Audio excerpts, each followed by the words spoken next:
Hello po mga kapraps, dito tayo ngayon sa isang property na for sale sa bayan po ng Liliw, Laguna. Bali ito na po ang property mga kapraps. Yan, simula po doon sa yung may tricycle na yan, yung bakod na sa dulo. So hanggang dito po ang frontage nito. Ayan mga kapraps ang frontage. Bali ang frontage nito mga kapraps ay nasa 40 meters. Ang property po ay mayroong dalawang bahay na sakop at mayroon na rin pong kasamang poultry at may permit na mga kapraps. So itong direksyon na ito ay papunta sa National Highway. Napakalapit na lang po nito sa National Highway mga kapraps. Okay. Pasok tayo. So mayroon na ditong access ng kuryente o may linya na ng kuryente at saka tubig. So okay. Yan, may gate na rin po mga kapraps dito. Ito yung gate nila. Okay. Pasok po. So dito sa bungad ng property meron na tayong ano dito. Meron dito silang maliit na court. Pwede kang maglaro dito mga kapraps. Tapos pwede na rin park ng iyong sasakyan. Ito yung sakop na bahay. Ayan. Ito yung isang bahay mga kapraps. So ayan lang ang kalsada. Tapos marami din itong mga prutas mga kapraps. Ito yung pangalawang bahay. Tara ikutin natin. Ang sukat nito ay 3,040 square meters. Titulado. Yan, patag na patag ang lupa dito.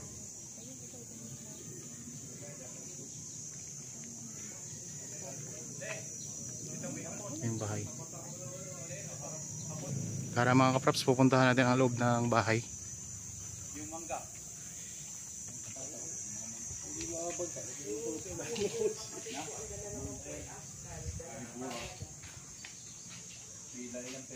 Akit na lang po. Dito. Hindi ko ginawa kasi mga aso na. Bukas nga po siya doon. Okay. Dito na sa kabila. Dito tayo doon sa kabila mga kapraps.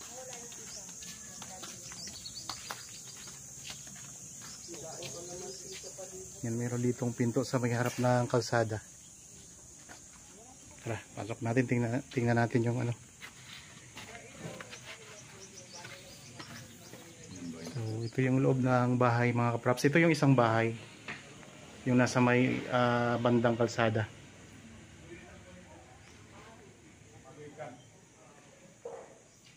So kasama na po ang mga gamit. So kasama na po ang mga gamit dito sa loob na makikita nyo mga kapraps.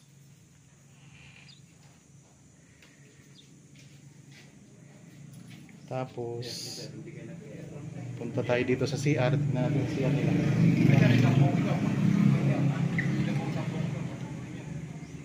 Yan, malawak po ang CR mga kapraps.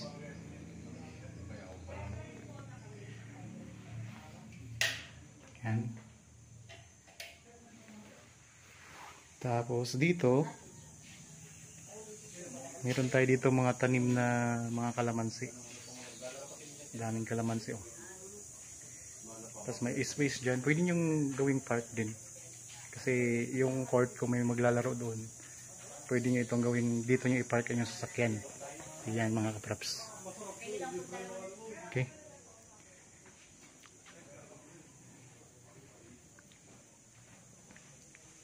Tapos dito naman tayo sa kabila. Kung sakaling interested kayo mga kapraps, meron tayong contact details na makikita nyo sa inyong mga screen. Viber, cellphone number, Facebook Messenger, at saka cellphone number mga kapraps. Yan, meron din mga tanim na lansones dito. Tapos may mga rambutan. May langka, mayroong puno ng mangga. Tapos dito mayroon silang maliit na garden na may bakod na. Yan. May garden sila dito. Meron ding puno ng avocado. Ayun. Tapos mayroong tangke. Mayroong tangke ng tubig. Yan, dito sa gilid ng bahay, ayan, meron kayong pwedeng gawing playground. May pine tree. Tapos mayroong puno ng langka. Sa gilid maraming kalamansi. So ito yung pangalawang bahay mga kapraps. Bali meron itong isang kwarto. Tapos may CR na rin po sa loob. So ito.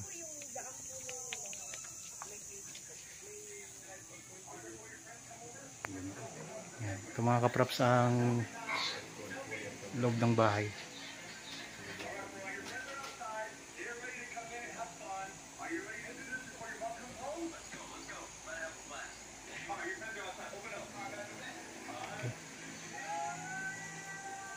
Tapos punta tayo dun sa sa poultry. Yan, meron ditong pathway na sementado papunta doon sa poultry. Tapos meron din ditong mga tanim na mga lansones. Tapos meron ito yung laundry area.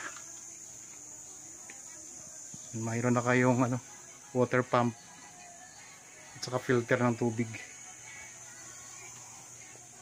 Dirty kitchen. So ayos na ayos itong mga kaprops. Meron pang tanim na paminta. Yan ang mga paminta to. Yung tangke ng tubig. Ang tangke ng tubig. Tapos may bakod na itong mga kaprops sa palibot ng property ha. Ayan po, bakod na. May mga tanim na mga kalamansi ang gilid ng property. Tapos may mga saging din. Ito may garden din sila dito na maliit. Puno ng avocado. May mga puno ng mangga. Ito naman yung sa kabilang side. Ayan, may bakod na rin dyan mga kaprops. Dito lang tayo. Tapos ito. Bulabog yung mainit. Takbuhan ito.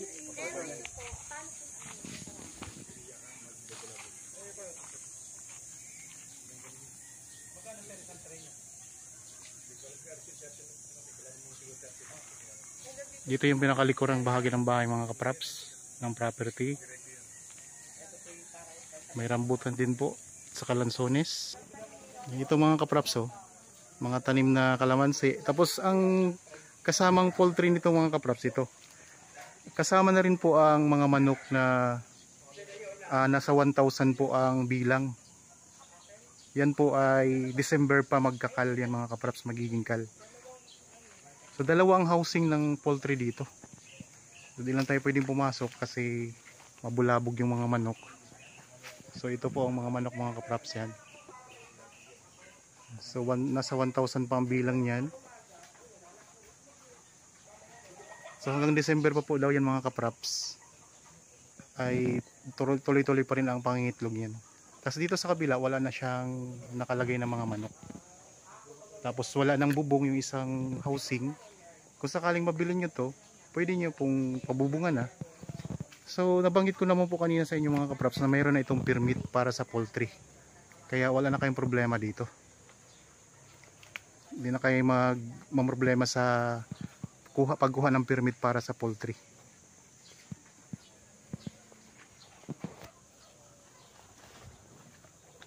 Yan, ang ganda mga kaprops. Mayroon na kayong dalawang bahay. Mayroon pa kayong poultry dito sa may bandang likuran.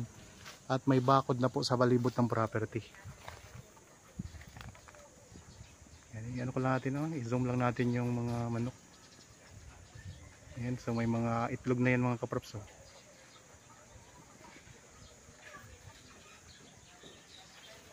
So kung sakaling gusto nyo makita na actual itong property, para may idea talaga kayo mga kaprops, makita nyo ng personal, pwede kayong magpa-schedule sa amin ng actual viewing. Ayan po ang contact details namin. Mayroon tayong Viber, cellphone number, Facebook Messenger at saka mayroon tayong WhatsApp mga kaprops. So may mga viewers tayo na naghahanap ng property na may poultry. Ito mga kaprops ang pwede namin i-offer sa inyo. Ang ganda pa, tabing kalsada lang yan mga kaprops. So mayroon na kayong dalawang bahay dito at sakop na o kasama na ang mga gamit sa loob. Yan, meron kaming kasama ngayon na buyer mga kapraps. So kung sakaling gusto niyo ring tingnan, para kung nagustuhan niyo naman po mga nakita niyo sa video, so pwede niyo tingnan itong property ng personal. Yan, dito may mga puno ng saging.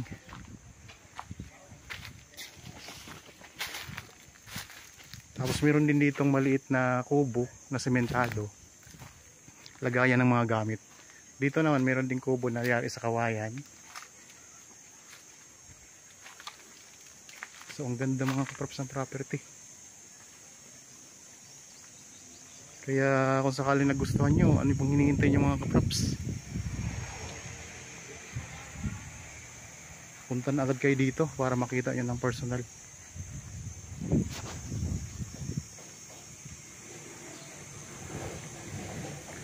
Ulitin ko lang mga kaprops, ang property na ito ay matatagpuan natin sa bayan ng Liliw, Laguna. Mayroon dalawang bahay na kasama at mayroong dalawang housing ng poultry sa likuran.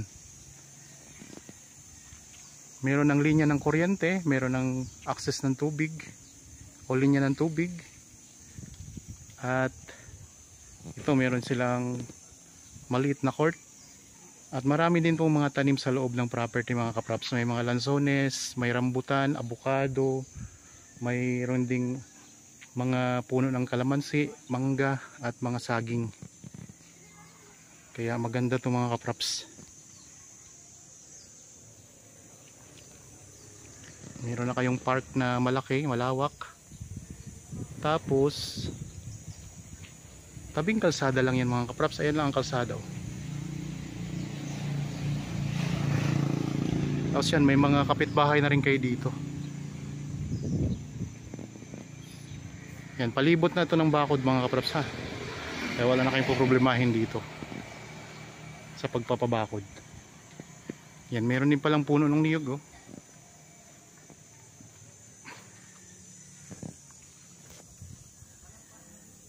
Okay po, sana nagustuhan yung property na in-offer ko sa inyo ngayon. Para po sa mga bago pa lang sa aking channel at napadaan lamang dito sa aking channel, huwag niyo pong kalimutang mag-subscribe at pindutin na rin po ang notification bell para maging updated kayo sa mga bagong property na i-offer namin. Maraming salamat po, lagi tayong mag-iingat at God bless po sa ating lahat mga kaprops.